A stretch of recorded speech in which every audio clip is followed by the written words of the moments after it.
இந்த தக்காளி பஜ்ஜியை நீங்கள் சுட சுட சப்பாத்தி கூட தொட்டுட்டு சாப்பிட்டிங்கன்னா டேஸ்ட் செம்மையாக இருக்கும். ஸோ எப்படி செய்கிறதுன்ட்டு பார்க்கலாம். ஃபஸ்ட்டு ஸ்டவ் ஆன் பண்ணிட்டு ஹீட் மீடியம் ஃப்ளேமில் வச்சுட்டு ஒரு கடாய் வச்சுக்கோங்க. அது 3 ஸ்பூன்ஸ் எண்ணெய், 1 spoon fenugreek seeds, cumin seeds, urad dal, mustard seeds, 3 காஞ்ச மிளகா, 3 பச்சை மிளகா ஆட் பண்ணிட்டு ஒரு 20 செகண்ட்ஸ் நல்லா வதக்கிக்கோங்க.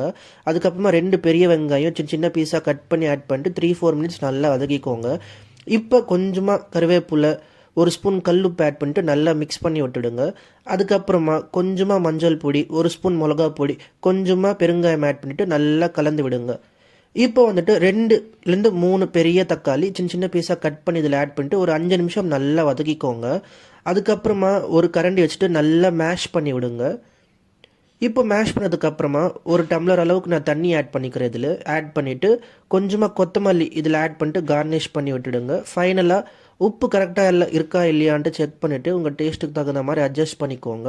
அட்ஜஸ்ட் பண்ணிட்டு ஒரு வாட்டி நல்லா மிக்ஸ் பண்ணி விட்டுட்டு ஒரு 5 to 10 மினிட்ஸ் மீடியம் ஃப்ளேம்லேயே நல்லா வதக்கி விடுங்க. அதுக்கப்புறமா ஸ்டவ் ஆஃப் பண்ணிட்டிங்கன்னா நம்ம தக்காளி பஜ்ஜி கறி தயாராகிடுச்சு. நீங்களும் இந்த ரெசிபி ட்ரை பண்ணிட்டு டேஸ்ட் எப்படி இருக்குன்ட்டு கமெண்ட் பண்ணுங்கள். ரெசிபி பிடிச்சிருந்தா நம்ம சேனலை ஃபாலோ